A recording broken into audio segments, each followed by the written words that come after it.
Él rasgó mi vestido de novia en la iglesia y me dejó desnuda en el altar. Lo que nadie esperaba era que mi suegra sería mi salvación. Por 30 años, el secreto de aquella familia religiosa destruyó vidas, hasta que mi humillación expuso la verdad escondida. Hola, mis queridos y mis queridas. Qué alegría tenerlos aquí conmigo hoy. Soy Consuelo Figueroa, tengo 78 añitos bien vividos y estoy aquí desde Ensenada, una ciudadita linda de la costa de Baja California. Hoy vivo en una casita sencilla, pero llena de flores en el jardín del frente, de esas bien coloridas que alegran el corazón de quien pasa. Tengo mis begonias, mis margaritas y mis girasoles que se mantienen mirando al sol todo el día, como si estuvieran sonriéndole al cielo. Cada mañana me despierto tempranito, ¿saben? Antes incluso de que aparezca el sol. Me gusta preparar mi café bien caliente, con ese pancito casero que yo misma hago. La receta es de mi difunta madre.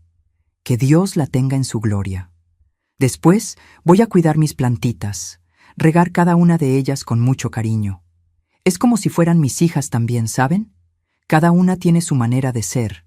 Algunas necesitan más agua, otras más sombra. Por la tarde, mis nietecitos vienen a visitarme. Son 6 en total. Los mayores ya están en la universidad, imagínense, y los más pequeños todavía están en la escuelita. Les enseño a bordar, a contar historias antiguas y a veces hacemos galletitas juntos. Gabrielita, mi nieta de 8 años, dice que quiere aprender todos los secretos de la abuelita para enseñarles a sus hijos algún día. ¿No es un encanto?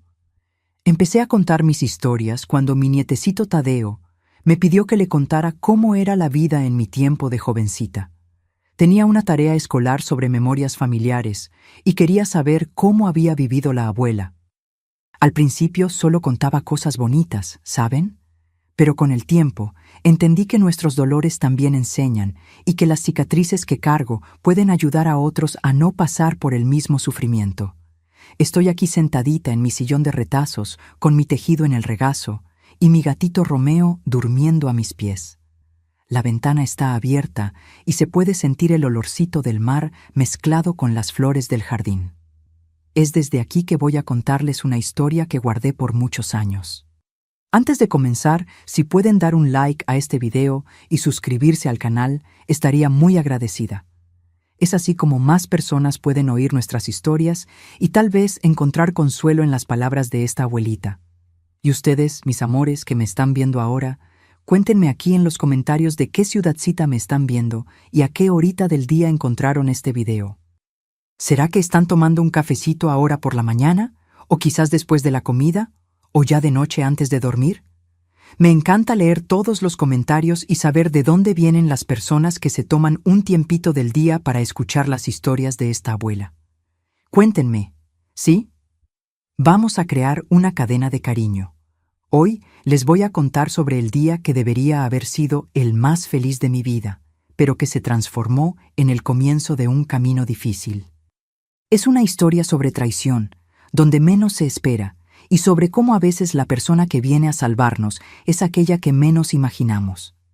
Nací y fui criada en Amealco, allá en el estado de Querétaro, en la sierra. Era un pueblito pequeño, donde todos conocían a todos.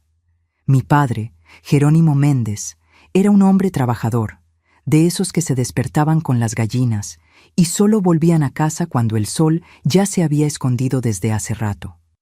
Tenía una tienda de abarrotes en el pueblo, vendía de todo un poco, granos, telas, herramientas. No éramos ricos, pero nunca faltó comida en nuestra mesa. Mi madre, Albertina Méndez, era costurera. Dios mío del cielo, qué manos benditas tenía aquella mujer. Hacía vestidos de novia que parecían sacados de revista, aún sin haber estudiado para eso. Aprendió con su madre, mi abuela Leonora, que también era costurera. Era un don que pasaba de madre a hija, como una herencia preciosa. Éramos 4 hermanos. Yo era la única niña, la más pequeña, nacida después de 3 varones. Paulino, el mayor, siempre fue el brazo derecho de mi padre en la tienda. Evaristo, el de en medio, era maestro en la escuelita local, y Osvaldo, que venía antes que yo, fue el único que salió del pueblo. Se fue a estudiar medicina a Monterrey y acabó quedándose por allá mismo. Por ser la única niña y la menor, era la consentida de mi padre, pero también quien más ayudaba a mi madre con los quehaceres de la casa y con las costuras. Nuestra casa era sencilla, pero muy acogedora. Tenía 3 habitaciones, una para mis padres, una para los muchachos y una solo para mí, que era la más pequeña de todas, pero que yo adoraba. Las paredes eran de adobe, pintadas de azul clarito, y el techo hacía un ruidote cuando llovía fuerte. Parecía que se iba a caer. En el patio teníamos un guayabo enorme, un naranjo y varias gallinas que escarbaban para allá y para acá todo el día. Mis días de niña estaban llenos de trabajo, pero también de alegría. Me despertaba temprano para ayudar a mi madre a hacer el desayuno para mi padre y mis hermanos. Después iba a la escuela. Estudiaba en la escuela municipal Miguel Hidalgo, que quedaba a unos 20 minutos caminando de nuestra casa. Recuerdo que en invierno, que era duro allá en la sierra, yo iba con las manos tan heladas que apenas podía sostener el lápiz cuando llegaba. Después de la escuela, ayudaba a mi madre con los vestidos. Primero solo pasando hilo en la aguja y separando los botones. Conforme fui creciendo, aprendí a coser también. A los 10 años ya sabía hacer dobladillos y pegar botones. A los 12 ya ayudaba a bordar detalles en los vestidos de novia. Era un trabajo que exigía paciencia, pero que me llenaba de orgullo cuando veía a las novias saliendo lindas de nuestra casa para ir a casarse en la iglesita del pueblo. Mis amiguitas de infancia eran pocas, pero muy queridas. Dulce, hija del boticario, que tenía la misma edad que yo. Nilsa, que vivía en la casa de al lado y venía a jugar conmigo después de que terminábamos nuestras obligaciones. Y Clarita, que era un poco mayor y ya soñaba con ser maestra como mi hermano Evaristo. Jugábamos a la ronda en el terreno de la iglesia, a las escondidas entre los árboles de la plaza y a las muñecas con las muñequitas de trapo que mi madre hacía para nosotras. Los fines de semana, cuando no estaba ayudando en casa, íbamos hasta el río Lerma, que pasaba cerquita del pueblo. Allí nos sentábamos en la orilla, con los pies en el agua, conversando sobre los sueños que teníamos para el futuro. El pueblo entero vivía alrededor de la iglesia. El padre era la persona más respetada de Amealco. Las misas de domingo eran sagradas, nadie se atrevía a faltar, y las fiestas de la patrona, Nuestra Señora de Guadalupe, eran los eventos más esperados del año. Todo el pueblo se adornaba, las mujeres preparaban antojitos, los hombres organizaban juegos y la banda tocaba en la plaza. Era una alegría. Fue en ese pueblito, en ese ambiente de fe y trabajo, que crecí, escuchando historias de princesas que encontraban a sus príncipes y vivían felices para siempre. Mi madre, mientras cosía los vestidos de novia, contaba esas historias y yo soñaba con el día en que usaría uno de esos vestidos y encontraría a mi príncipe azul. Pero fue también en ese pueblito que comencé a notar cosas extrañas, cosas que una niña no debía entender tan temprano. Recuerdo una vez, yo debía tener unos 11 años, cuando una muchacha llamada Teresita regresó al pueblo después de haber ido a estudiar fuera. Estaba diferente, callada, con una mirada triste. La gente cuchicheaba cuando ella pasaba y mi madre me apartaba cuando la veíamos en la calle. Un día le pregunté a mi madre por qué Teresita estaba tan triste y por qué la gente hablaba de ella. Mi madre solo respondió: algunas personas hacen daño a las muchachas. Personas que deberían proteger, pero que lastiman. Cuando seas joven, nunca te quedes sola con ningún hombre, ni siquiera con alguien que todo el mundo respeta. No entendí bien en aquel momento, pero guardé ese consejo conmigo. Otra señal extraña era la forma en que algunas mujeres miraban al suelo cuando el padre pasaba. No era solo respeto, parecía miedo, y cómo algunas madres nunca dejaban que sus hijas fueran solas a la catequesis. Siempre había una madre, una tía, una hermana mayor junto a ellas. Yo pensaba que era solo protección exagerada, pero más tarde entendería que era mucho más que eso. La vida siguió su curso y crecí entre los vestidos de novia de mi madre, los juegos con las amigas, los deberes de la escuela y las misas de domingo. Soñaba con el día de mi boda, con el vestido que mi madre haría para mí, con la iglesia toda adornada y con el joven que me esperaría en el altar. Poco sabía yo que ese sueño se transformaría en una pesadilla que marcaría mi vida para siempre, pero que también me traería una fuerza que ni imaginaba tener. Cuando cumplí 17 años, mi vida dio un vuelco. Mi hermano Osvaldo, que ya estaba establecido como médico en Monterrey, me invitó a vivir con él y su esposa. Me dijo que en Guanajuato, ciudad vecina donde él también atendía, había una escuela técnica de enfermería y que yo podría estudiar allí. Mis padres, después de mucha conversación, aceptaron. Querían un futuro mejor para su hija menor. Fue con el corazón apretado que dejé a Mealco. Mi madre me dio un rosario de regalo.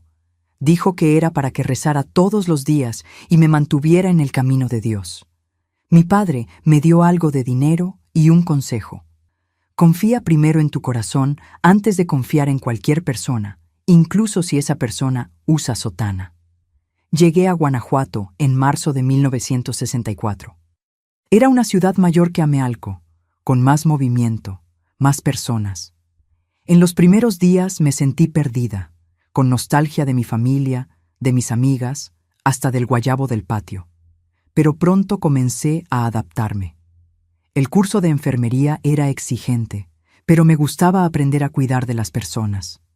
Fue en la escuela de enfermería que conocí a Julia, una muchacha de San Miguel de Allende, que se convirtió en mi mejor amiga. Era ella quien me acompañaba de regreso a casa, quien me ayudaba en los estudios, quien me llevaba a conocer la ciudad los fines de semana.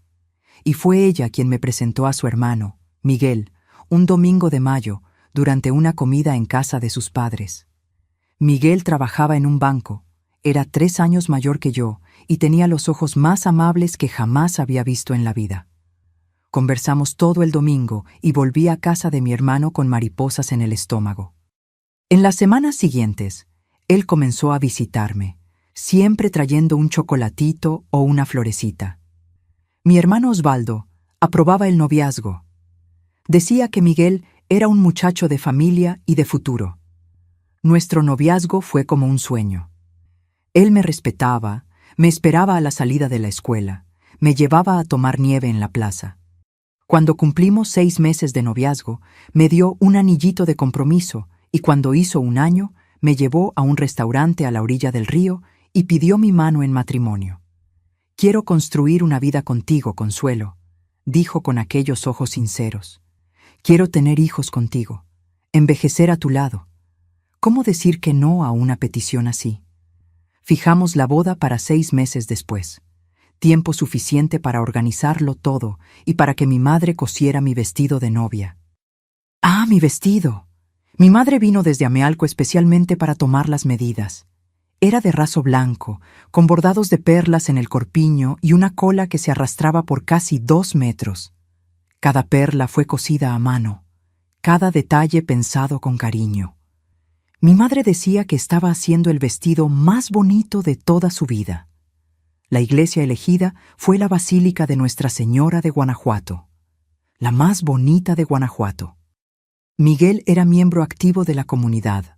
Participaba en grupos de jóvenes, ayudaba en las fiestas de la iglesia. Todo el mundo lo conocía y respetaba. El padre de la parroquia, Padre Santiago Fernández, era un señor ya de edad, con cabellos blancos y aire bonachón. Él conocía a la familia de Miguel desde hacía años. En las semanas que precedieron a la boda, tuve que ir varias veces a la iglesia para arreglar detalles de la ceremonia. La primera vez fui con Miguel. Las siguientes, como él estaba ocupado en el banco, fui sola. Fue en una de esas visitas que conocí al padre Lorenzo Aguirre, sobrino del padre Santiago, que había llegado recientemente de Roma. Era un hombre alto de unos 40 años, con una voz grave y una manera de mirar que me dejaba incómoda. Él sería el responsable de nuestra ceremonia, ya que el padre Santiago estaba con la salud frágil. Recuerdo como si fuera hoy la primera vez que me quedé a solas con el padre Lorenzo. Fui a la sacristía para entregar la lista de músicas que queríamos en la ceremonia. Él cerró la puerta y se sentó muy cerca de mí. Entonces, ¿Tú eres la novia de Miguel?, dijo, mirándome de una manera que me hizo querer salir corriendo de allí. Una muchacha tan bonita. Él es un hombre con suerte. Agradecí sin gracia e intenté cambiar de tema hablando sobre las músicas. Él concordó con las elecciones, pero continuó mirándome de una manera extraña. Cuando me levanté para irme, él sostuvo mi brazo. ¿Ya te has confesado para la boda?, preguntó. Respondí que todavía no. Ven a confesarte conmigo, insistió. Necesito estar seguro de que eres lo suficientemente pura para Miguel. Salí de allí con un nudo en el estómago, recordando el consejo de mi padre. Le conté a Miguel sobre la incomodidad que sentí, pero él minimizó la situación. El padre Lorenzo es muy respetado, dijo Miguel. Estudió en el Vaticano, viene de una familia importante de la ciudad. Debe ser solo su manera, un poco formal por el tiempo que pasó en Europa. Confié en Miguel, pero decidí que no iría a confesarme con el padre Lorenzo. En vez de eso, fui hasta una parroquia vecina, donde nadie me conocía, e hice mi confesión allí. No conté esto a nadie. Pensé que era mejor así. Las semanas fueron pasando y el día de la boda se acercaba.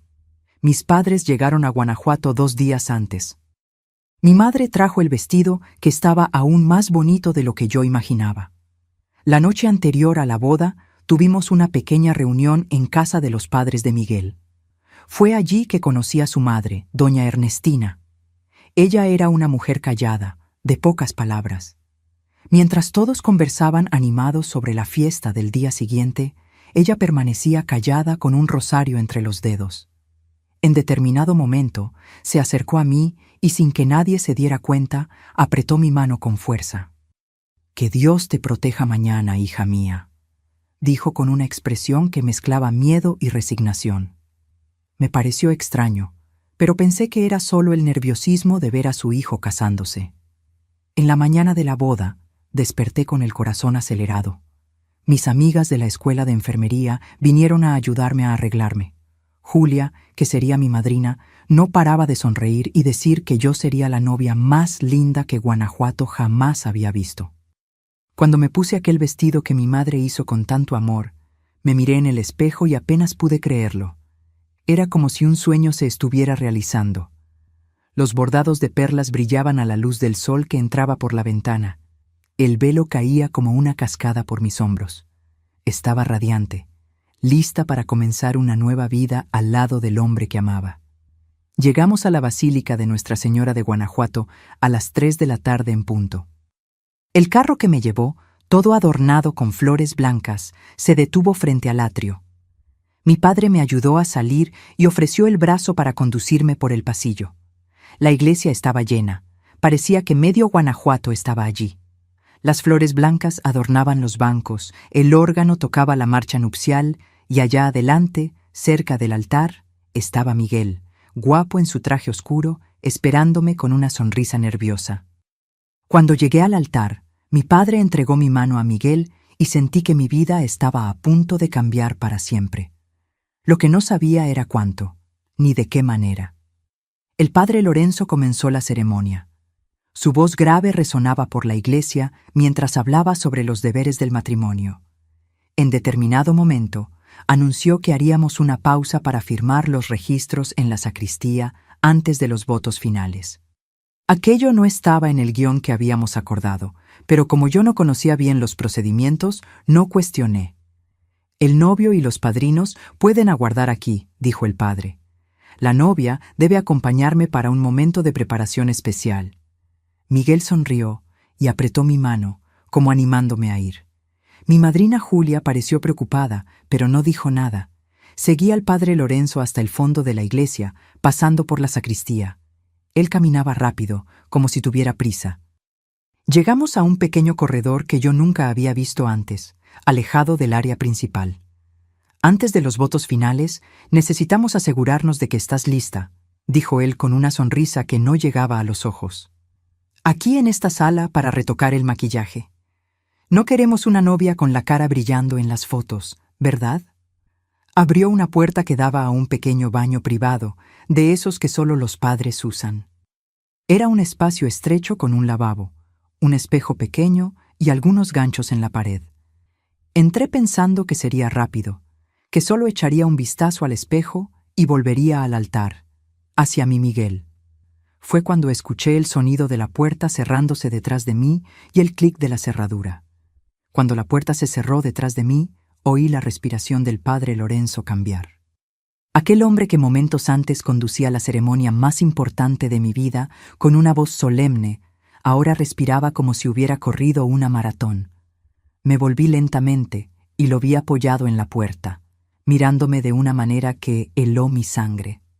«Padre, creo que es mejor que volvamos.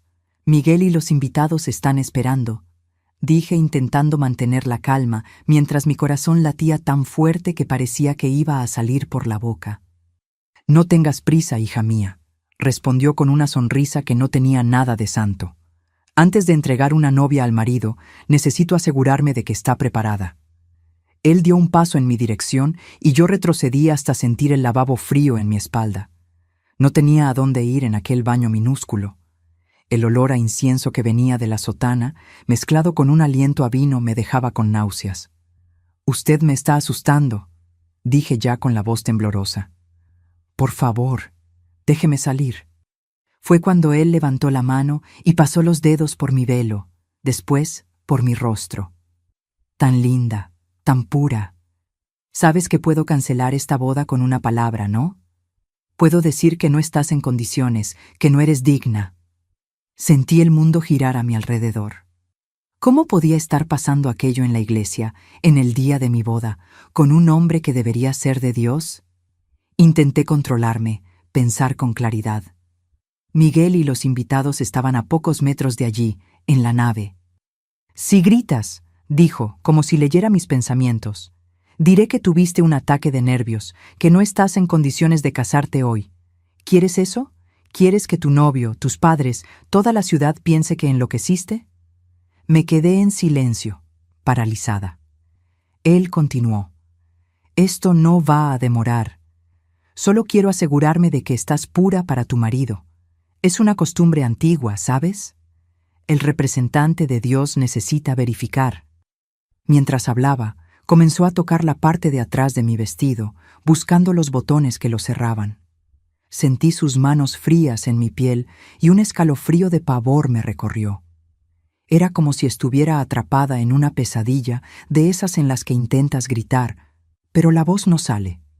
«Por favor, no haga esto», supliqué con lágrimas ya corriendo por el rostro. «Tu padre, tu novio, ellos no pueden ayudarte ahora». Cortó con la voz más dura. «Nadie cuestiona a un padre en esta ciudad. Nadie». Fue cuando oí el primer botón romperse. Aquellos botones de perla que mi madre había cosido con tanto amor, uno por uno. El ruido de ellos cayendo al suelo de baldosas fue como un disparo en el silencio de aquel baño, y después otro y otro más. No puedo describir en detalles lo que sucedió en aquellos minutos que parecieron una eternidad. ¿Cómo podría traducir en palabras el horror de ser violada no solo en el cuerpo, sino en el alma, por alguien que debería representar lo sagrado? ¿Cómo explicar la sensación de mi vestido de ensueño siendo rasgado, destruido, mientras yo imploraba a un Dios que parecía haberme abandonado en aquel momento? Lo que puedo decir es que, mientras aquel hombre me humillaba con sus manos y palabras, yo me transporté a otro lugar. En mi mente estaba en el patio de la casa de mis padres, bajo el guayabo, sintiendo el olor de la lluvia que se aproximaba.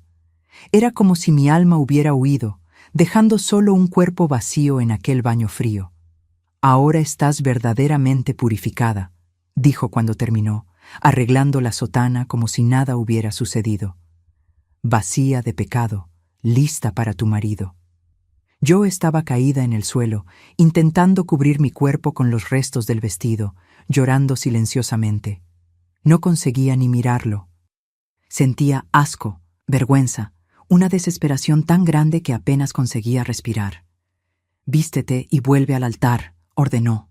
«Si dices una palabra sobre esto a alguien, te destruyo a ti y a tu familia. Nadie te creerá a ti contra un padre. Nadie». Con eso destrabó la puerta y salió, dejándome sola en aquel baño que ahora sería para siempre el escenario de mi peor pesadilla.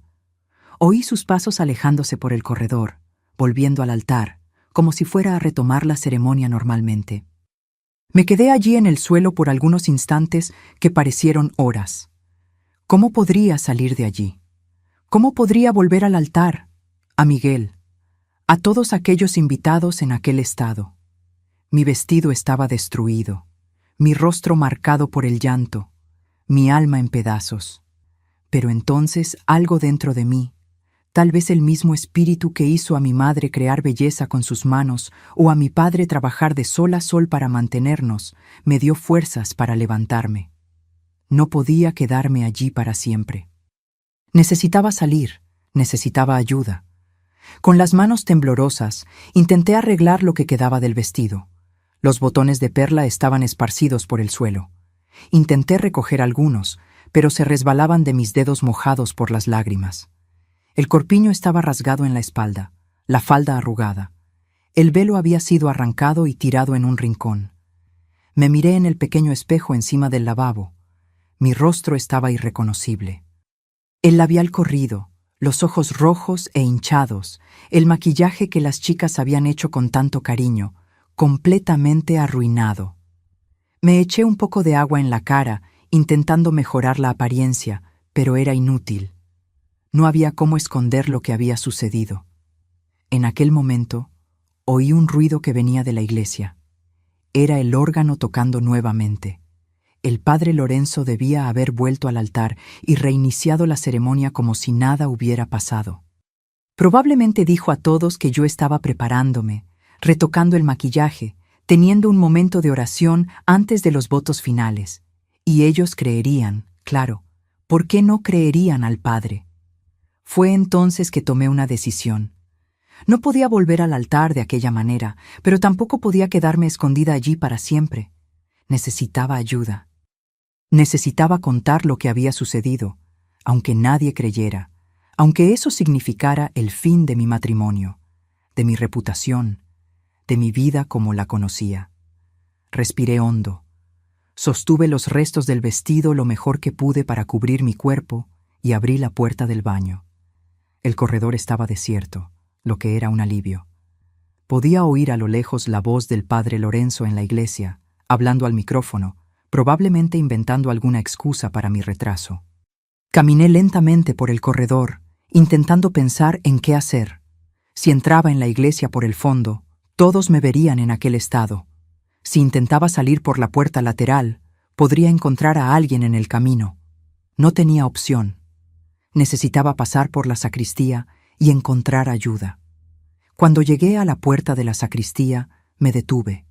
Del otro lado estaba la iglesia llena, Miguel esperando, mis padres, los invitados y él. ¿Cómo podría enfrentarlos? ¿Cómo explicaría lo que había sucedido? Fue en ese momento de total desesperación que sentí una mano tocar mi hombro. Me volví asustada, lista para defenderme. Era Julia, mi madrina, mi amiga. «Consuelo, Dios del cielo, ¿qué te pasó?», exclamó, llevándose las manos a la boca al ver el estado en que me encontraba. «Julia», fue todo lo que conseguí decir antes de derrumbarme en lágrimas en sus brazos. «¿Fue él, verdad?», preguntó con una voz que mezclaba horror y una comprensión que me sorprendió. «Fue el padre Lorenzo. Él te lastimó, ¿verdad?». Asentí con la cabeza, incapaz de poner en palabras lo que había sucedido. Julia me abrazó con fuerza, después se separó y me miró a los ojos. «Escucha, Consuelo, no eres la primera. Ya he oído historias, pero nunca pensé que él haría esto en el día de tu boda, en la iglesia». Me quedé impactada. No era la primera, había otras. ¿Por qué nadie decía nada? ¿Por qué nadie hacía nada? «¿Qué hago ahora, Julia?», pregunté desesperada. «No puedo volver allá así. No puedo enfrentar a todos. Miguel necesita saber». «Él va a saberlo», dijo con firmeza. «Mi hermano te ama. Él estará de tu lado. Pero no podemos exponerte así. Ven, vamos a salir por la puerta lateral. Mi carro está afuera». «¿Pero la ceremonia, los invitados?». «Eso no importa ahora, Consuelo». Tu seguridad y tu bienestar son más importantes que cualquier ceremonia. Ella se quitó el saco que llevaba sobre el vestido de madrina y lo puso alrededor de mis hombros, intentando cubrir lo más posible los estragos en mi vestido. Ven, vamos a salir por aquí. Comenzamos a caminar hacia la puerta lateral de la sacristía. Era una salida pequeña, utilizada principalmente por los monaguillos y empleados de la iglesia. Si conseguíamos llegar hasta allá, sin ser vistas, tal vez tendríamos una oportunidad. Pero cuando estábamos a punto de alcanzar la puerta, oí un ruido. Era la puerta principal de la sacristía abriéndose. Me volví y vi de pie en el umbral al padre Lorenzo. Su rostro se contorsionó en una expresión de rabia cuando nos vio. ¿A dónde piensan que van?, preguntó con una voz controlada, pero llena de amenaza. La ceremonia no terminó. La novia necesita volver al altar. Julia se puso delante de mí como un escudo. Ella no va a ningún lado contigo. Mira lo que le hiciste, monstruo. El padre dio un paso en nuestra dirección. Sus ojos estaban oscuros como pozos sin fondo. Cuidado con lo que dices, jovencita. Estás acusando a un hombre de Dios. Eso es un pecado grave. El pecado grave es lo que acabas de hacer, respondió Julia, sin retroceder. Y no pienses que esto va a quedar así. Vamos a contarle a todo el mundo. El padre se rió. Un sonido frío y sin humor. ¿Y quién les va a creer? ¿Una novia histérica y su amiga contra la palabra de un padre respetado por toda la ciudad? Él tenía razón, y eso me destruía por dentro. ¿Quién nos creería? ¿Cómo probaríamos lo que había sucedido en aquel baño? Era nuestra palabra contra la de él. Y en la jerarquía de la credibilidad estábamos muy por debajo. Miguel te creerá, dijo Julia, pero su voz ya no tenía la misma convicción. Ah, sí, tu hermano. El padre sonrió de nuevo. El devoto Miguel, que creció respetando a la iglesia y a sus representantes. Él va a creer que el hombre que lo bautizó, que le dio su primera comunión, que escuchó sus confesiones durante toda la vida, abusó de su novia. ¿O va a pensar que ella entró en pánico, rasgó su propio vestido en un ataque de nervios e inventó esa historia para esconder su locura? Cada palabra de él era como un cuchillo, porque en el fondo yo sabía que él podía tener razón. Miguel era un hombre bueno, pero también era un hombre de fe inquebrantable. ¿Cómo reaccionaría a una acusación así contra un padre? ¿Me creería a mí o pensaría que yo había enloquecido? Ahora sean razonables, continuó el padre Lorenzo en un tono más conciliador. Vamos a olvidar este pequeño incidente. La novia tuvo un momento de nerviosismo, rasgó el vestido, pero nada que no podamos arreglar. Diremos que fue un accidente. Podemos continuar la ceremonia y nadie necesita saber lo que realmente pasó aquí. Nunca, respondí, encontrando mi voz por primera vez desde que él entró en la sacristía. Nunca más voy a dejar que usted se acerque a mí. Él entrecerró los ojos, toda la falsa gentileza desapareciendo. Entonces estás escogiendo el camino difícil. Piensa bien, Consuelo. Piensa en el escándalo, en la vergüenza para tu familia, para Miguel. Piensa en lo que la gente va a decir cuando sepan que la novia tuvo un colapso nervioso el día de la boda e inventó acusaciones contra el padre. En aquel momento oí otra puerta abrirse.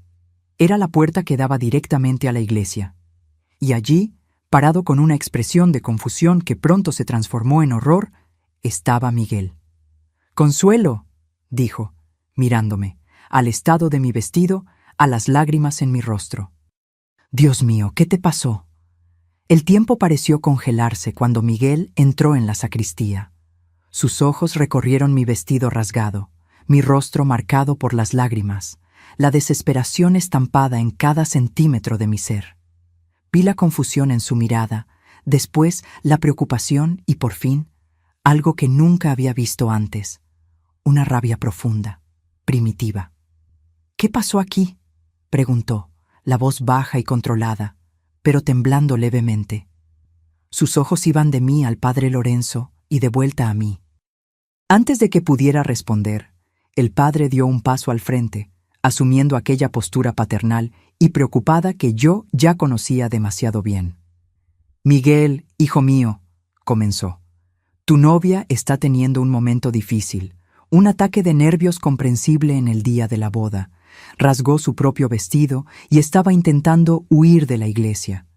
Tu hermana y yo estábamos intentando calmarla. Miguel miró a Julia, que inmediatamente negó con la cabeza. Eso es mentira, dijo firmemente. Miguel, no le creas. El padre suspiró como si estuviera lidiando con niños tercos. Verás, la novia está claramente perturbada y tu hermana solo está intentando protegerla, pero creo que necesitamos llamar a un médico, tal vez posponer la ceremonia. Él me lastimó, Miguel, conseguí decir finalmente, mi voz casi un susurro. Él me llevó a un baño en el fondo de la iglesia. Dijo que necesitaba purificarme antes de los votos.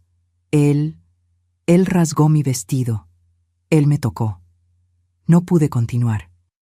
Las palabras quedaron atrapadas en mi garganta, sofocadas por la vergüenza y el horror del recuerdo aún tan reciente. El rostro de Miguel palideció, pero el padre fue rápido en responder. Ven delirios, acusaciones absurdas, fruto de una mente en pánico, dijo ahora con indignación en la voz. Miguel, me conoces desde que eras un niño, te bauticé, te di tu primera comunión. ¿Cómo puedes creer que yo sería capaz de algo tan repugnante? Vi la duda en el rostro de mi novio. El padre era un hombre respetado, una figura de autoridad espiritual en su vida. Y yo era solo una muchacha que vino de otro pueblo, a quien él conocía desde hacía poco más de un año. Miguel, por favor, imploré, extendiendo la mano hacia él. Yo nunca mentiría sobre algo así. ¿Por qué iba a querer arruinar nuestra boda? ¿Por qué destruiría el vestido que mi madre hizo con tanto amor? Yo estaba tan feliz esta mañana. Miguel miró mi mano extendida, después al padre y entonces de vuelta a mí. Yo podía ver la batalla ocurriendo dentro de él, la fe de toda una vida contra el amor por mí. Fue cuando el padre decidió dar el golpe final. Miguel, entiendo tu confusión, pero piensa, tenemos testigos. La gente en la iglesia vio a la novia entrar conmigo en la sacristía para la firma de los documentos, perfectamente normal y tranquila. ¿Qué pasó después? Solo Dios sabe lo que pasó por su mente. Tal vez el estrés. Tal vez un problema más serio. Bajó la voz como si estuviera confiando algo. Sabes, he oído rumores sobre su familia. Su madre tiene problemas, desequilibrios. Esas cosas a veces son hereditarias. Aquello fue como una bofetada en la cara. Él estaba insinuando que mi madre, mi dulce y talentosa madre, estaba loca y que yo había heredado esa locura. La audacia de aquel hombre no tenía límites. Eso es mentira, grité con una fuerza que no sabía que aún tenía. Mi madre es la mujer más sana y bondadosa del mundo. Usted no la conoce. No tiene derecho a hablar así de ella. El padre sonrió como si mi explosión solo probara su punto. ¿Ven cómo se agita? Es de eso de lo que estoy hablando, inestabilidad emocional. Fue cuando Julia, que hasta entonces estaba a mi lado, dio un paso al frente y encaró a su hermano. Miguel, mírame. Mírame a los ojos y dime, ¿realmente crees que Consuelo sería capaz de inventar algo así? ¿De rasgar su propio vestido de novia? ¿De arruinar el día con el que soñó toda la vida? Miguel miró a su hermana, después a mí y entonces al padre. Yo podía ver la lucha interna, el dolor de la decisión imposible. Y hay más, continuó Julia, ahora mirando directamente al padre. Ella no es la primera, Miguel. Ya he oído historias sobre el padre Lorenzo, susurros, rumores que nadie tiene el valor de hablar en voz alta. ¿Por qué crees que tantas muchachas se niegan a confesarse con él? ¿Por qué tantas madres no dejan que sus hijas vayan solas a la catequesis? La expresión del padre cambió. La sonrisa confiada dio lugar a algo más duro, más amenazador. Cuidado con lo que dices, niña. La difamación es un pecado grave y también es un delito. No es difamación si es verdad, respondió Julia, sin retroceder un milímetro. El silencio que siguió fue pesado, cargado de tensión. Miguel estaba inmóvil, como una estatua, mirando del padre a mí y a su hermana. Fue entonces que oímos un ruido que venía de la iglesia. La gente se estaba inquietando con la demora. Alguien llamó el nombre de Miguel, probablemente uno de los padrinos viniendo a verificar qué estaba pasando. El padre aprovechó la oportunidad. Necesitamos resolver esto ahora. Los invitados están esperando. Miguel, ¿qué va a hacer? No terminó la frase, pero la implicación estaba clara. Era una elección entre seguir con la boda, fingiendo que nada había pasado, o creerme a mí y enfrentar las consecuencias, el escándalo, las acusaciones, la incredulidad de la comunidad. Miguel finalmente se movió, dio un paso en mi dirección, vaciló, después dio otro más. Mi corazón estaba acelerado. Este era el momento de la verdad. ¿Él me creería a mí o al padre? Cuando él llegó lo suficientemente cerca, extendió la mano y tocó mi rostro suavemente, donde una marca roja comenzaba a aparecer, resultado de la fuerza con que el padre había sujetado mi cara cuando intenté resistir. «Te conozco, Consuelo», dijo suavemente. «Conozco tu corazón. Tú no mentirías sobre algo así». Las lágrimas que estaba conteniendo finalmente desbordaron. El alivio de ser creída, de no ser abandonada, fue abrumador. Miguel se volvió hacia el padre y su expresión cambió completamente. El hombre gentil y respetuoso que yo conocía dio lugar a alguien que nunca había visto antes, alguien con furia en los ojos y determinación en el rostro.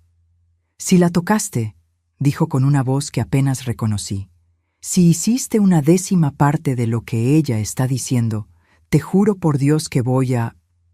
No terminó la frase. No necesitaba. La amenaza estaba clara en cada sílaba, en cada músculo tenso de su cuerpo. El padre retrocedió un paso por primera vez, pareciendo inseguro. «Piensa bien lo que estás haciendo, Miguel. Piensa en tu familia, en tu posición en la comunidad. ¿Quién les va a creer? ¿Quién va a ponerse contra la iglesia?» Fue en ese momento que la puerta de la sacristía se abrió nuevamente. Pensé que sería uno de los padrinos, o tal vez mi padre viniendo a buscarnos, pero no era. Era doña Ernestina, la madre de Miguel. Entró silenciosamente, como siempre hacía, con su rosario en las manos y aquella expresión que ahora yo reconocía no como resignación, sino como un profundo y antiguo sufrimiento. «¿Qué está pasando aquí?», preguntó con una voz sorprendentemente firme para una mujer que raramente hablaba por encima de un susurro. Sus ojos recorrieron la escena, yo con el vestido rasgado, Miguel con la furia estampada en el rostro, Julia a mi lado, el padre acorralado contra la pared. «Madre», Miguel comenzó, «la señora necesita salir de aquí. Estamos resolviendo un problema». «¿Qué problema podría ser tan grave como para interrumpir una boda?», preguntó, mirándome directamente. No había juicio en su mirada, solo una profunda e inquietante comprensión. «¿Él? ¿El padre?», intenté explicar, pero las palabras nuevamente me faltaron. «Doña Ernestina». El padre Lorenzo intervino rápidamente. Su futura nuera está teniendo un colapso nervioso. Hizo acusaciones absurdas contra mí. Su hijo, infelizmente, parece inclinado a creerle. Tal vez usted, con su sabiduría, pueda ayudarlo a ver la razón. La madre de Miguel miró largamente al padre. Su rostro, normalmente inexpresivo, comenzó a cambiar. Vi algo surgir en aquellos ojos cansados, una chispa, un fuego que debe haber estado adormecido por décadas. «¿Acusaciones absurdas?», repitió lentamente. «¿Qué tipo de acusaciones, padre?» «Ella dice que él la llevó a un baño en el fondo de la iglesia», explicó Julia rápidamente. «Que él rasgó su vestido y la lastimó». Doña Ernestina quedó inmóvil por un largo momento. Entonces, para mi completo asombro, ella asintió levemente con la cabeza. «Sí», dijo con una voz que parecía venir de muy lejos. «El baño en el fondo, yo lo conozco». El padre palideció visiblemente. «Doña Ernestina, por favor, usted no puede...». «Sí que puedo». Ella lo interrumpió con una firmeza que parecía imposible viniendo de aquella mujer frágil y callada. «Puedo y lo haré». Ya callé demasiado tiempo. Se volvió hacia su hijo. «Miguel, yo le creo porque el padre de este hombre hacía lo mismo en mi tiempo». Un silencio aturdidor cayó sobre la sacristía. La revelación de doña Ernestina era como un rayo que iluminaba un paisaje largo, tiempo envuelto en tinieblas. «¡Madre!», Miguel susurró impactado. «¿De qué está hablando?». Doña Ernestina miró directamente al padre Lorenzo sin miedo, sin vacilación. Su padre, el viejo padre Aguirre, hacía lo mismo con las novias, en el mismo baño, con las mismas palabras sobre purificación. Yo lo sé porque fui una de ellas el día de mi boda con tu padre. Se volvió hacia Miguel. Nunca se lo conté a nadie, ni siquiera a tu padre. Cargué esta vergüenza sola por 30 años. Callé, recé, pedí a Dios que me purificara de verdad y juré que protegería a otras mujeres, pero fallé. Fallé porque tuve miedo, porque nadie me creería contra un hombre de Dios. Lágrimas silenciosas corrían por el rostro arrugado de doña Ernestina. Miguel estaba en shock, completamente sin palabras. Julia tenía las manos sobre la boca, horrorizada, y yo sentía una mezcla de horror por la revelación y un extraño consuelo por no estar sola, por ser creída. El padre Lorenzo parecía haberse encogido. La arrogancia, la confianza de que saldría impune, como siempre había salido. Todo eso había desaparecido de su rostro. «Mentira», dijo, pero su voz temblaba. «Todo mentira. Ustedes no tienen pruebas». «No necesitamos pruebas», respondió doña Ernestina con una calma sorprendente. «Necesitamos solo valor para hablar la verdad. Y yo encontré el mío, finalmente». Fue en ese momento que oímos más voces acercándose. La puerta de la sacristía se abrió nuevamente y esta vez era mi padre, acompañado por el padre de Miguel y por algunos invitados. «¿Qué está pasando aquí?», mi padre preguntó preocupado. Entonces sus ojos se posaron en mí, en el estado de mi vestido, en mi rostro marcado por las lágrimas. «Hija mía, ¿qué te hicieron?». El padre Lorenzo intentó una última vez. «Ella tuvo un colapso nervioso, señor. Rasgó su propio vestido y está haciendo acusaciones absurdas». «¡Cállate!», gritó Miguel, avanzando un paso en dirección al padre. «No te atrevas a hablar así de mi novia». Mi padre corrió hacia mí. Se quitó el saco y lo puso sobre mis hombros, intentando cubrirme, protegerme, aunque era demasiado tarde para eso. «¿Quién te hizo esto, hija?», preguntó con la voz temblorosa de rabia y preocupación. Miré al padre, después a Miguel, a Julia, a doña Ernestina. De repente, me sentí más fuerte, menos sola. Tal vez fuera posible hablar la verdad y ser escuchada. Tal vez fuera posible romper el ciclo de silencio y vergüenza. «Fue él, papá», respondí, señalando al padre Lorenzo. «Él me llevó a un baño en el fondo de la iglesia. Él rasgó mi vestido. Él me lastimó». Mi padre miró al padre y vi en sus ojos una furia que jamás había presenciado. Recordé lo que me dijo antes de dejar a Mealco. «Confía primero en tu corazón antes de confiar en cualquier persona, incluso si esa persona usa sotana». Él sabía. De alguna forma, él sabía de los peligros. «Tú», comenzó dando un paso en dirección al padre. Lo que sucedió después fue tan rápido que apenas tuve tiempo de procesarlo. Miguel, que estaba más cerca, no esperó. Con un movimiento que nadie previó, avanzó contra el padre Lorenzo y lo golpeó con un puñetazo en la cara. El padre se tambaleó hacia atrás, golpeando contra la pared de la sacristía, una expresión de shock absoluto en su rostro. «¡Miguel!», gritó su padre corriendo para detener al hijo antes de que asestara otro golpe. «¿Qué estás haciendo? ¡Es un padre! ¡Es un monstruo!», gritó Miguel, luchando contra el agarre del padre. «Pregúntale a mi madre, pregúntale qué hacía el padre de este hombre con las novias». El padre de Miguel miraba estupefacto, pasando la mirada del hijo a su esposa. «Ernestina, ¿de qué está hablando? ¿Qué historia es esta?». Doña Ernestina estaba erguida ahora, como si un gran peso hubiera sido quitado de sus espaldas. Caminó hasta quedarse al lado de su hijo y puso una mano en su hombro. «Es verdad, Augusto», dijo al marido. «El padre de este hombre, el viejo padre Aguirre, me hizo lo mismo que su hijo acaba de hacerle a esta pobre muchacha.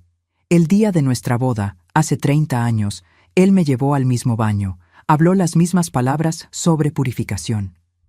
Y yo nunca tuve el valor de contártelo. Nunca tuve el valor de contárselo a nadie». El salón cayó en un silencio pesado. Don Augusto miraba a su esposa como si estuviera viendo a una extraña. «¿Por qué nunca me dijiste nada, Ernestina, por todos estos años?» «Vergüenza», respondió, la voz temblando un poco. «Miedo. ¿Quién me creería? Él era el párroco más respetado de la diócesis, y cada vez que yo necesitaba ir a la iglesia, cada vez que necesitábamos participar en alguna ceremonia, allí estaba él con esa sonrisa, recordándome mi silencio, mi secreto». Doña Ernestina se volvió entonces hacia el padre Lorenzo, y su voz ganó una firmeza impresionante. «Cuando su padre murió, Lorenzo, pensé que aquella pesadilla había terminado, que otras muchachas estarían a salvo. Pero entonces usted volvió de Roma para asumir su lugar, y la primera vez que lo vi mirar a una joven, reconocí aquella misma mirada, los mismos ojos de su padre, y supe que usted era igual a él». El padre Lorenzo parecía haber envejecido 10 años en los últimos minutos. Su arrogancia había desaparecido completamente, sustituida por un pánico creciente, a medida que más personas entraban en la sacristía, atraídas por la conmoción. «Esta mujer está loca», dijo, pero su voz ya no tenía la firmeza de antes. «Todo esto es una conspiración contra mí, contra la iglesia». «No, no lo es», dijo otra voz que venía de la puerta de la sacristía. Todos se volvieron y vieron a una señora de edad apoyada en un bastón que yo reconocí como Doña Clotilde, la organista de la iglesia. «A mí también me pasó», continuó mirando directamente a doña Ernestina. «En mi boda, en 1942, con el viejo padre Aguirre. Por eso, nunca tuve hijos, porque después de aquel día nunca más pude. Nunca más quise que ningún hombre me tocara, ni siquiera mi marido». Un murmullo recorrió la sacristía, que ahora estaba llena de gente. Otra mujer más joven dio un paso al frente. «Hace 3 años», dijo, «en mi confesión de compromiso con el padre Lorenzo». Y entonces fue como si una represa se hubiera roto. Más voces, más historias, más valor encontrado en el testimonio de las otras. Años y años de silencio, vergüenza y dolor siendo finalmente expuestos a la luz. El padre Lorenzo retrocedió hasta la pared, sus ojos abiertos como un animal acorralado. «Esto es una pesadilla», murmuró. «Esto no puede estar pasando». En medio del tumulto, sentí la mano de Miguel sosteniendo la mía. Él me llevó suavemente fuera de aquel círculo de personas, a un rincón más tranquilo de la sacristía. «Consuelo», dijo, mirándome directamente a los ojos. «Perdóname. Perdóname por haber dudado, aunque fuera por un segundo. Perdóname por no haberte protegido». Negué con la cabeza, incapaz de hablar. No había nada que perdonar. Él me había creído cuando habría sido mucho más fácil no creer, cuando todo el peso de la tradición y la autoridad estaba contra mí. «¿Aún quieres casarte conmigo?», preguntó con una voz tan suave que apenas pude oír en medio de la confusión que se formaba en la sacristía.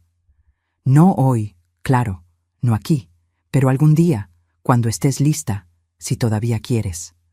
Miré a aquel hombre, al amor y la preocupación en sus ojos, y sentí algo romperse dentro de mí.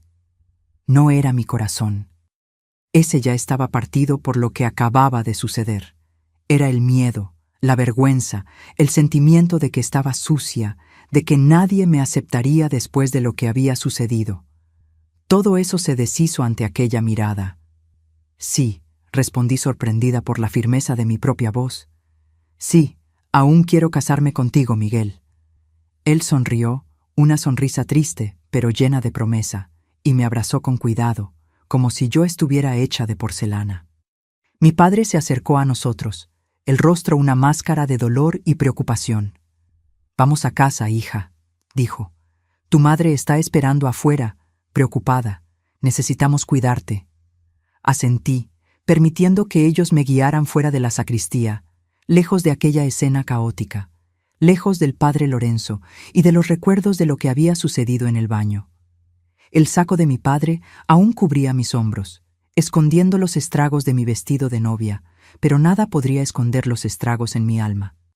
Cuando pasamos por la puerta que daba a la nave de la iglesia, vi que estaba casi vacía. La mayoría de los invitados ya se habían ido o estaban aglomerados en la entrada de la sacristía, intentando entender lo que estaba sucediendo. Los pocos que permanecían en los bancos me miraron con expresiones que variaban de la curiosidad a la lástima. Mi madre corrió a nuestro encuentro, el rostro marcado por las lágrimas. «Hija mía», exclamó, envolviéndome en un abrazo apretado. «¿Qué pasó? ¿Por qué paró la ceremonia? ¿Por qué llevas puesto el saco de tu padre?» No pude responder. Las palabras quedaron atrapadas en mi garganta. ¿Cómo explicar a mi madre el horror que había vivido? ¿Cómo manchar sus oídos con aquella historia? Fue Miguel quien habló con una voz controlada, pero cargada de emoción. «Doña Albertina, hubo un incidente. Consuelo fue atacada por el padre». Mi madre palideció, una mano yendo a la boca. «No», susurró. «No, no puede ser». «Es verdad, mamá», conseguí decir finalmente. «Él me llevó a un baño en el fondo de la iglesia. Él rasgó mi vestido. Él...» No pude terminar, pero no fue necesario. Mi madre entendió y vi en sus ojos el mismo dolor que sentía en mi corazón. Ella me abrazó nuevamente, más fuerte esta vez, como si quisiera protegerme retroactivamente, borrar lo que había sucedido. «Vamos a casa», dijo con firmeza, «ahora mismo». Y así, rodeada por aquellos que realmente me amaban, mis padres, Miguel, Julia, dejé la Basílica de Nuestra Señora de Guanajuato aquella tarde de sábado, no como una novia feliz, del brazo de su marido, bajo una lluvia de arroz y bendiciones, sino como una sobreviviente cargando una herida que llevaría tiempo para cicatrizar, pero también una fuerza que no sabía que tenía. Lo que no podía imaginar en aquel momento, mientras entraba en el carro de mi padre y miraba por última vez a la iglesia donde mi sueño se había transformado en pesadilla, era que aquel día marcaba no solo el fin de una inocencia, sino también el inicio de una revolución silenciosa en Guanajuato. Una revolución liderada por mujeres que, como doña Ernestina, doña Clotilde y tantas otras, habían guardado sus secretos por demasiado tiempo y ahora finalmente encontraban sus voces. En los días que siguieron a aquel sábado fatídico, permanecí encerrada en la habitación que ocupaba en la casa de mi hermano Osvaldo. No quería ver a nadie, no quería hablar con nadie. Sentía vergüenza, asco, rabia, un torbellino de emociones que me consumía por dentro. Mi madre se quedó en Guanajuato para cuidarme, sentada al lado de mi cama, intentando convencerme de comer, de beber agua, de bañarme, pero yo apenas podía moverme. «Hija», decía pasando la mano por mis cabellos, como hacía cuando yo era niña, «lo que te pasó fue terrible, pero no fue tu culpa. Tú no hiciste nada malo». Yo sabía eso en el fondo de mi alma, pero el conocimiento racional no aliviaba el dolor, la sensación de violación que parecía impregnada en mi piel. Por más que me restregara, por más que intentara olvidar, la memoria de aquellas manos, de aquella voz, de aquel baño frío me perseguía. Miguel venía todos los días, pero yo me negaba a verlo. No porque estuviera enojada con él, nunca lo estuve. Él me había creído, me había defendido, pero no podía mirarlo a la cara. ¿Cómo podría mirar a los ojos del hombre que amaba después de lo que había sucedido? ¿Cómo podría ser su esposa, su compañera, cuando me sentía tan rota? Fue Julia quien finalmente consiguió sacarme de aquel estado. Al cuarto día después del incidente, entró en mi habitación sin pedir permiso. Abrió las cortinas, dejando que la luz del sol entrara por primera vez en días, y se sentó en el borde de mi cama. «Consuelo», dijo con aquella franqueza que era tan característica de ella. Sé que estás sufriendo y tienes todo el derecho de sufrir, pero hay algo sucediendo en la ciudad que necesitas saber. Me di la vuelta, dándole la espalda, jalando la cobija sobre mi cabeza. No quería saber nada de lo que estuviera ocurriendo en la ciudad. Solo quería desaparecer, esconderme del mundo para siempre. El padre Lorenzo fue apartado de su cargo, continuó ella, ignorando mi intento de aislarme. El obispo de la diócesis vino personalmente desde la Ciudad de México cuando supo lo que pasó.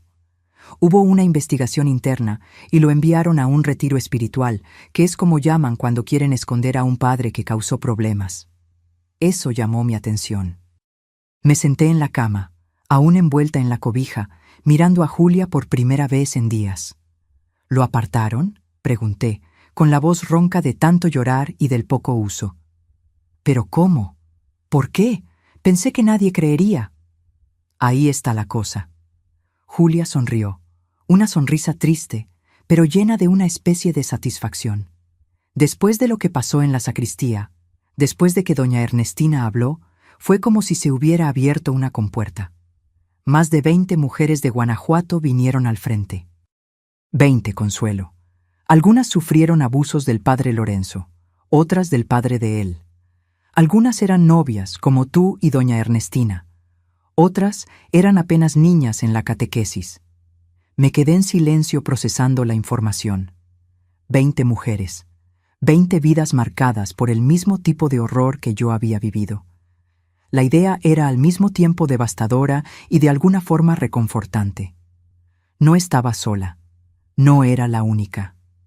No era porque hubiera algo mal en mí, algo que provocó aquella violencia. El obispo intentó acallar el caso, claro, continuó Julia. Habló de discreción, de proteger la reputación de la iglesia, pero doña Ernestina no lo permitió. ¿Sabes lo que hizo? Fue hasta el periódico de Guanajuato y contó todo. Todo, de verdad. Tu nombre salió en el periódico, Consuelo, como la novia que fue abusada por el padre el día de su boda. Sentí un escalofrío recorrer mi columna. Mi nombre en el periódico, mi historia expuesta para que todos la leyeran, para que todos la supieran. ¿Pero por qué? ¿Por qué ella haría eso?, pregunté, sintiendo una mezcla de horror y algo que se aproximaba a la admiración. Porque dijo que estaba cansada de secretos, respondió Julia, cansada del silencio, cansada de proteger a hombres que no merecen protección. ¿Y sabes qué pasó después de que el artículo salió? El presidente municipal fue presionado a manifestarse. La policía se vio obligada a abrir una investigación y otras mujeres de otras ciudades comenzaron a contar historias parecidas sobre otros padres. Me quedé en silencio nuevamente, intentando absorber lo que me estaba diciendo.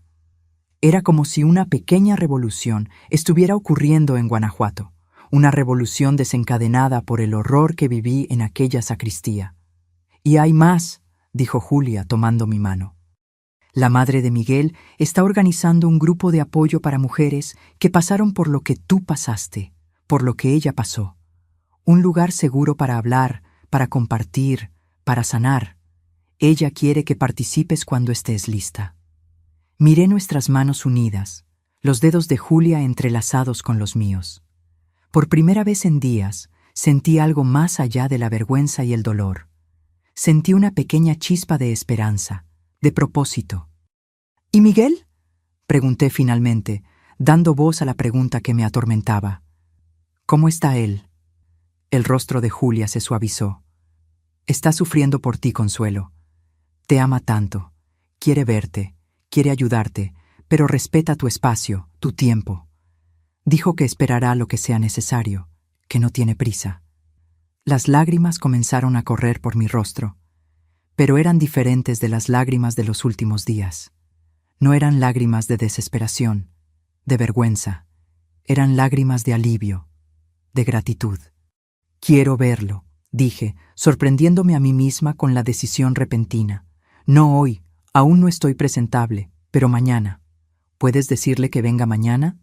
Julia sonrió, apretando mi mano. Claro que puedo. Se pondrá tan feliz, Consuelo. Aquella noche, por primera vez desde el incidente, Acepté cenar con mi madre y mi hermano en el comedor, en vez de comer sola en la habitación.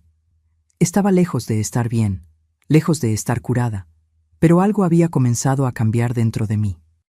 La idea de que mi dolor, mi experiencia horrible, había de alguna forma desencadenado un movimiento mayor que podría ayudar a otras mujeres, me daba una especie de fuerza que no sabía que necesitaba. Al día siguiente, tomé un baño de morado, dejando que el agua caliente lavara no solo la suciedad de mi cuerpo, sino también simbólicamente un poco de la vergüenza que me había consumido. Me puse ropa sencilla, pero limpia. Me peiné, me miré en el espejo. La mujer que me devolvía la mirada estaba pálida, con ojeras profundas, más delgada que hacía una semana. Pero sus ojos tenían un brillo que no estaba allí antes, un brillo de determinación, de fuerza recién descubierta. Cuando Miguel llegó, estaba nervioso, inseguro, claramente preocupado por decir o hacer algo equivocado. Nos sentamos en la sala con mi madre discretamente presente en la cocina, dándonos privacidad, pero manteniendo la propiedad que las costumbres de la época exigían. «¿Cómo estás?», preguntó, sentado en la punta del sofá, como si estuviera listo para huir al menor indicio de que su presencia me molestaba. «Estoy sobreviviendo», respondí honestamente. «Un día a la vez». Él asintió, sus ojos nunca dejando los míos. Julia me contó sobre el grupo que mi madre está organizando, sobre el periódico, la investigación policial. «Sí», dije, sintiendo un calor en el pecho al pensar en doña Ernestina, aquella mujer callada que había encontrado su voz de una manera tan poderosa. «Tu madre es increíble, Miguel». «Lo es», concordó, una pequeña sonrisa apareciendo en su rostro. Nunca la había visto así, ¿sabes? Tan fuerte, tan decidida. Es como si hubiera despertado de un sueño largo. Mi padre está asustado. Se rió. Una risa genuina que encendió una pequeña llama dentro de mí. Dice que se casó con una mujer y ahora está viviendo con otra. Reí también, un sonido extraño después de tantos días de lágrimas. Espero que le esté gustando la nueva versión. «La está amando», respondió Miguel, sus ojos brillando. «Dice que se enamoró de ella de nuevo». Quedamos en silencio por un momento. Un silencio confortable, diferente del silencio opresivo que me había envuelto en los últimos días. «¿Y nosotros, Consuelo?», Miguel finalmente preguntó, su voz baja, cuidadosa. «¿Qué pasa con nosotros ahora?». Respiré hondo, pensando en la respuesta. Una semana atrás, me estaba preparando para convertirme en la esposa de este hombre. Ahora, todo había cambiado. Yo había cambiado. «No lo sé, Miguel», respondí honestamente. «No sé si puedo ser la esposa que tú mereces, que tú esperabas tener. No sé si algún día superaré completamente lo que pasó, pero sé que aún te amo. Eso no ha cambiado». Él extendió la mano lentamente, dándome tiempo para retirarme, si quisiera. No me retiré. Dejé que tomara mi mano, que entrelazara sus dedos con los míos, así como Julia lo había hecho el día anterior. «No tengo prisa», dijo con una firmeza que me sorprendió. «Podemos esperar un mes, un año, el tiempo que necesites. Y cuando, si tú decides que estás lista, no será en la iglesia, será a tu manera, donde te sientas segura». Lágrimas surgieron en mis ojos nuevamente. ¿Cómo podía tener tanta suerte en medio de tanta desgracia? ¿Cómo podía haber encontrado a un hombre así, que entendía, que respetaba, que esperaría? «Gracias», fue todo lo que conseguí decir. Las semanas que siguieron fueron una montaña rusa de emociones. La investigación policial continuó con más mujeres surgiendo cada día para dar testimonio. El caso ganó repercusión más allá de Guanajuato, apareciendo en los periódicos de Ciudad de México, después de Guadalajara y Monterrey. Periodistas vinieron a la ciudad queriendo entrevistas, fotos, historias. Rechacé todas las entrevistas inicialmente. No estaba lista para hablar públicamente sobre lo que había pasado, pero participé en el grupo de apoyo organizado por doña Ernestina. Escuchar las historias de otras mujeres, algunas más viejas que mi madre, otras más jóvenes que yo, fue al mismo tiempo devastador y curativo. Había tanto sufrimiento en aquella sala, tanto dolor guardado por tanto tiempo. Pero había también una fuerza impresionante, una resiliencia que me inspiraba todos los días. Fue en una de esas reuniones que conocí a Iracema, una periodista de Puebla que había venido a cubrir el caso. A diferencia de otros periodistas, ella no estaba interesada solamente en los detalles sórdidos. Quería entender el movimiento que estaban haciendo, el impacto en las mujeres, en la comunidad. Ella misma tenía una historia de abuso para compartir, aunque no involucraba a la iglesia. Lo que están haciendo aquí es revolucionario, me dijo un día después de una reunión del grupo. Están desafiando no solo a algunos padres, sino a todo un sistema que protege a los abusadores, que silencia a las víctimas. No me siento una revolucionaria, respondí con una pequeña sonrisa. Solo me siento alguien intentando sobrevivir, intentando dar sentido a lo que pasó. A veces es así como las revoluciones comienzan, dijo con una seriedad que me hizo reflexionar, con personas comunes intentando sobrevivir, intentando dar sentido a su sufrimiento. Fue Iracema quien me convenció de finalmente contar mi historia, no para buscar reflectores o fama, sino para ayudar a otras mujeres que podrían estar pasando por lo mismo, para mostrar que era posible sobrevivir, que era posible hablar, que era posible encontrar apoyo. El artículo que ella escribió, publicado primero en el periódico de Puebla y después reproducido en otros medios por el país, no mencionaba solo el horror de lo que había sucedido en el baño de la iglesia. Hablaba también sobre el grupo de apoyo, sobre el valor de doña Ernestina, sobre el movimiento que estaba creciendo no solo en Guanajuato, sino en otras ciudades, a medida que más mujeres encontraban el valor para hablar. 6 meses después del incidente, la investigación policial fue concluida. El padre Lorenzo fue procesado por crímenes contra mí y contra otras 12 mujeres que tuvieron el valor de dar testimonio formal. Su padre, ya fallecido, no podía ser juzgado, pero su nombre estaba manchado para siempre, su memoria desenmascarada. La iglesia intentó de todo para acallar el caso, para proteger su imagen. Ofreció compensación financiera a las víctimas a cambio de silencio. Intentó transferir al padre Lorenzo a otra parroquia en vez de entregarlo a la justicia. Llegó a sugerir que todas aquellas mujeres estaban mintiendo, inventando historias por venganza o para ganar notoriedad, pero ya era demasiado tarde. La verdad ya había salido a la luz y no había forma de volver a ocultarla. El padre Lorenzo acabó siendo juzgado y condenado, aunque la pena fue más ligera de lo que muchas de nosotras habríamos querido. La iglesia fue forzada a reconocer los abusos, a ofrecer disculpas formales, a prometer cambios en las políticas de protección. Durante ese tiempo, Miguel y yo seguíamos juntos, aunque no casados. Él esperó, paciente, amoroso, nunca presionándome. Trabajamos juntos en el movimiento que estaban haciendo, él siendo una de las pocas voces masculinas que se levantaron en defensa de las mujeres, que creyeron en las historias, que exigieron justicia.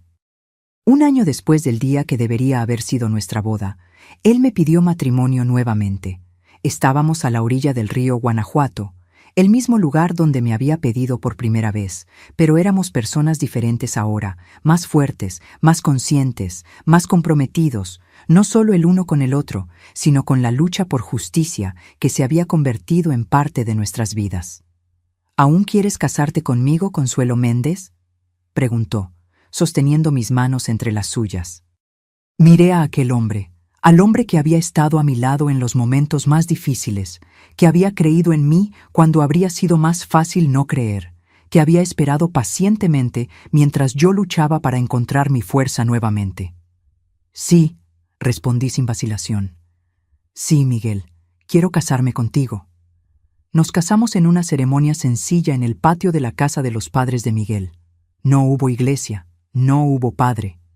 Fue un juez de paz quien condujo la ceremonia bajo un arco de flores que Julia y mis amigas del grupo de apoyo habían preparado. Mi madre hizo un nuevo vestido para mí, no blanco y pomposo como el primero, sino un vestido sencillo de un azul claro que ella dijo que combinaba con el color de la esperanza.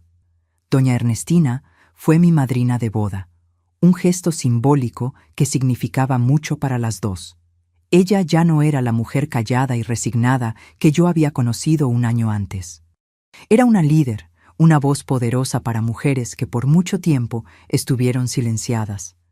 Cuando el juez nos declaró marido y mujer, y Miguel me besó suavemente en los labios, sentí una ola de gratitud tan intensa que casi me derribó. Gratitud no por lo que había sucedido. Nunca sentiría gratitud por aquel horror, sino por la fuerza que había encontrado después, por las personas que me habían apoyado, por el movimiento que había nacido de mi dolor. 3 meses después de nuestra boda, Miguel fue transferido por el banco a una sucursal en Ensenada, en la costa de Baja California. Fue una decisión difícil dejar Guanajuato, dejar el grupo de apoyo, el movimiento que se había vuelto tan importante para mí. Pero también fue un alivio, una oportunidad de comenzar de nuevo, lejos de los recuerdos, lejos de las miradas de lástima, lejos de la iglesia donde todo había sucedido. Antes de partir, tuve una última reunión con el grupo de apoyo. Mujeres que se habían convertido en mis amigas, mis hermanas en el dolor y en la sanación. No las estoy abandonando, dije con lágrimas en los ojos. No estoy abandonando la lucha, solo necesito este nuevo comienzo. Te lo mereces, Consuelo, respondió doña Ernestina, abrazándome con fuerza. Has dado tanto de ti misma a todas nosotras. Ahora es tiempo de vivir tu vida, de ser feliz. Y continuaré la lucha en Ensenada, prometí. Llevaré lo que aprendí aquí, lo que construimos juntas. Ayudaré a otras mujeres allá, así como ustedes me ayudaron aquí. Y eso fue lo que hice. Al llegar a Ensenada, una ciudad pequeña y tranquila a la orilla del mar, encontré un nuevo propósito. Con el apoyo de Miguel, creé un grupo de apoyo similar al de Guanajuato. Al principio, éramos apenas 3 o 4 mujeres reunidas en la sala de mi casa, pero con el tiempo el grupo creció. Las historias eran diferentes. No todas involucraban a la iglesia, pero el dolor, la necesidad de hablar, de ser escuchada, de encontrar apoyo, eran los mismos. El movimiento que había comenzado en una sacristía en Guanajuato, con el valor de una novia humillada y la voz por mucho tiempo silenciada de una suegra, continuaba creciendo, expandiéndose, tocando más vidas. Y yo, que me había sentido tan rota, tan destruida en aquel baño frío, encontré en el dolor compartido, en la lucha colectiva, una fuerza que nunca supe que tenía. Hoy, casi 60 años después de aquel día en la Basílica de Nuestra Señora de Guanajuato, vivo una vida tranquila aquí en Ensenada. Nuestra casa queda a pocas cuadras de la playa. Una casita sencilla, pintada de azul claro, con un portal donde paso la mayor parte de las mañanas, sentada en mi mecedora, escuchando el ruido del mar y el canto de los pájaros. Miguel y yo tuvimos una buena vida juntos. No fue perfecta, ninguna vida lo es, pero estuvo llena de amor, de respeto, de compañerismo. Él trabajó en el banco hasta jubilarse hace casi 20 años. Yo, después de superar el trauma inicial, volví a estudiar enfermería y trabajé en el pequeño hospital de la ciudad por más de 3 décadas. Era un trabajo que me daba propósito, que me permitía ayudar a personas en sus momentos de vulnerabilidad, algo que se volvió muy importante para mí después de lo que viví. Tuvimos 2 hijos, Héctor, que hoy tiene 56 años y es médico en Tijuana, y Clara, de 53, que es maestra aquí mismo en Ensenada. Criarlos fue una de las mayores alegrías de mi vida, aunque también fue un desafío. Tardé años en conseguir superar completamente el miedo al contacto, en sentirme cómoda en la intimidad. Miguel fue paciente, cariñoso, nunca me presionó. Fue un proceso lento, de sanación, de redescubrimiento de mi propio cuerpo, no como un objeto de vergüenza, sino como fuente de fuerza y eventualmente de placer. Nuestros hijos crecieron conociendo nuestra historia. No los detalles sórdidos, claro, pero la esencia de lo que pasó y cómo transformamos aquel dolor en algo positivo, en un movimiento que ayudó a otras mujeres. Creo que eso moldeó quienes se volvieron. Héctor es conocido por su trabajo con mujeres víctimas de violencia. Clara fundó un programa de educación sexual y prevención de abuso en las escuelas donde enseña. Tengo 6 nietos maravillosos que llenan mi casa de ruido y alegría cuando vienen a visitarnos. El mayor, hijo de Héctor, ya está en la Facultad de Derecho. La menor, hija de Clara, tiene apenas 8 años y es la alegría de mis días. Le encanta sentarse conmigo en el portal escuchando historias del tiempo antiguo, como ella dice. A veces le pido que traiga mi álbum de fotografías y juntas miramos las imágenes que cuentan la historia de nuestra familia. Hay una foto en especial que siempre me emociona.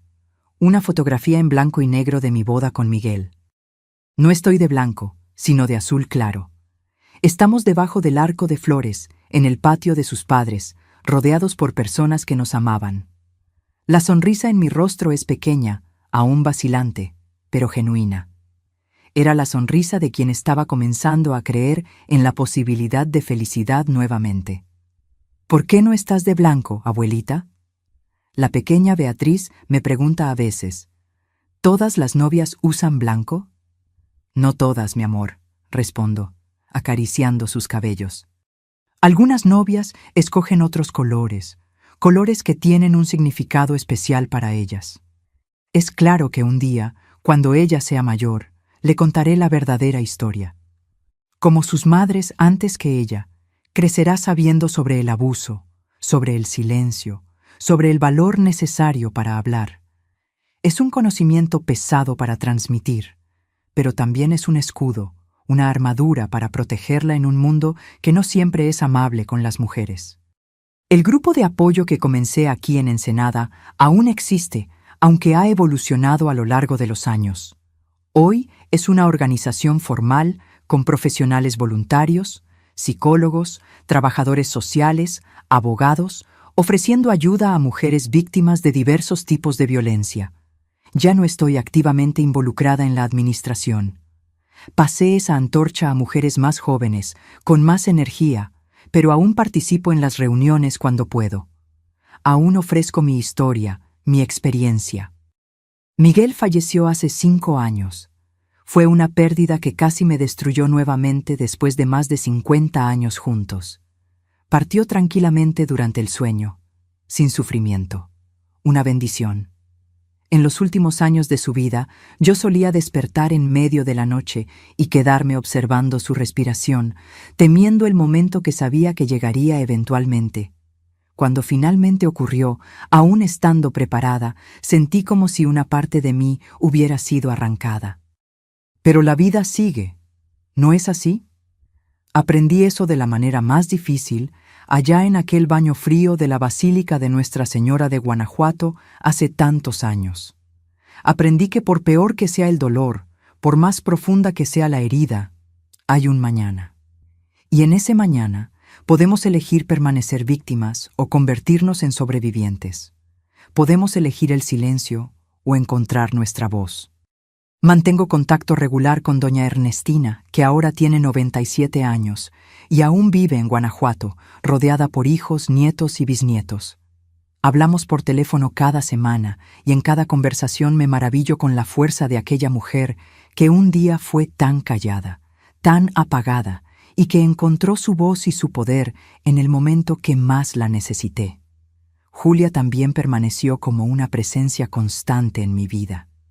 Después de todos estos años, sigue siendo mi mejor amiga, mi confidente. Vive en Monterrey ahora, es viuda como yo y planeamos un viaje juntas a la Riviera Maya el próximo mes. Nuestra primera gran aventura sin nuestros maridos. El movimiento que comenzó en aquella sacristía en Guanajuato creció, se expandió, se transformó a lo largo de las décadas. Hoy hay grupos de apoyo como el nuestro en cientos de ciudades por todo México. Leyes fueron creadas, políticas fueron implementadas, la sociedad evolucionó en su entendimiento y tratamiento del abuso sexual. No tanto como quisiéramos, claro, aún hay mucho por hacer, mucho por cambiar. Pero mirando hacia atrás, hacia la joven novia de 18 años, cuyo vestido fue rasgado y cuya vida fue puesta de cabeza en aquel baño frío, siento un orgullo inmenso del camino recorrido. Todos los días, cuando el sol comienza a ponerse sobre el mar de Ensenada, pintando el cielo con tonos de naranja y rosa, pienso en lo bendecida que soy. Bendecida no por lo que pasó, nunca sentiré gratitud por aquel horror, sino por haber sobrevivido, por haber encontrado fuerza para continuar, por haber transformado mi dolor en algo mayor que yo misma. Y todos los días, antes de dormir, miro el retrato de Miguel en mi mesa de noche y agradezco por él, por haber creído en mí cuando el mundo entero estaba contra mí, por haberme dado tiempo y espacio para sanar, por haber sido el compañero gentil y amoroso que fue por más de 5 décadas. Buenas noches, mi amor, susurro al retrato, como hacía cuando él estaba vivo. Y a veces, en los momentos entre el sueño y la vigilia, casi puedo escuchar su respuesta. Buenas noches, mi consuelo.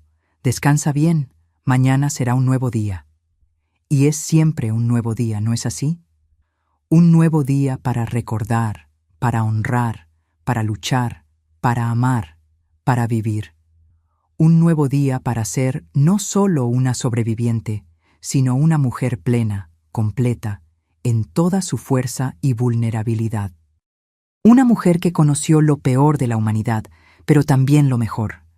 Una mujer que perdió mucho, pero ganó aún más. Una mujer que, a pesar de todo, nunca perdió la capacidad de amar, de confiar, de creer. Esa soy yo hoy.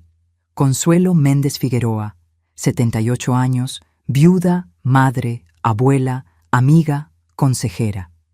Una mujer que conoció el infierno y volvió para contar la historia. Una mujer que transformó su mayor vergüenza en su mayor fuerza. Una mujer que, mirando hacia atrás a una vida larga y plena, puede decir con certeza: valió la pena cada lágrima, cada lucha, cada victoria, valió la pena. Mis queridos, compartí con ustedes una de las partes más difíciles de mi vida. No es fácil revisitar estos recuerdos, pero creo que nuestras cicatrices, cuando se muestran a la luz, ayudan a otros a encontrar valor. Si están pasando por algo parecido, sepan, no es su culpa. La vergüenza no les pertenece a ustedes, sino al agresor. No están solos. Hay más personas como ustedes de lo que imaginan y juntos pueden encontrar fuerza. La sanación es posible. No voy a mentir, no es fácil, no es rápido. Pero la herida que un día sangró constantemente hoy es apenas una cicatriz. Su voz es poderosa. El abuso prospera en las sombras. Traerlo a la luz es el primer paso para la liberación. Y recuerden, ustedes merecen amor, incluso con sus heridas y miedos. La mayor venganza contra quien intenta destruirnos es vivir plenamente. Cuando aquel padre rasgó mi vestido, él pensó que me estaba quebrando para siempre. No sabía que de esa humillación nacería una fuerza que ni yo misma conocía. Mis queridos que me acompañaron hasta aquí, necesito pedirles un favor importante. Si esta historia tocó su corazón, por favor, presionen el botón de suscripción ahora mismo y activen la campanita. Así podremos continuar esta cadena de apoyo y esperanza. Compartan este video con alguien que crean que necesita escuchar este mensaje y en los comentarios dejen la palabra valor para que yo sepa que lo vieron hasta el final y están conmigo en esta lucha.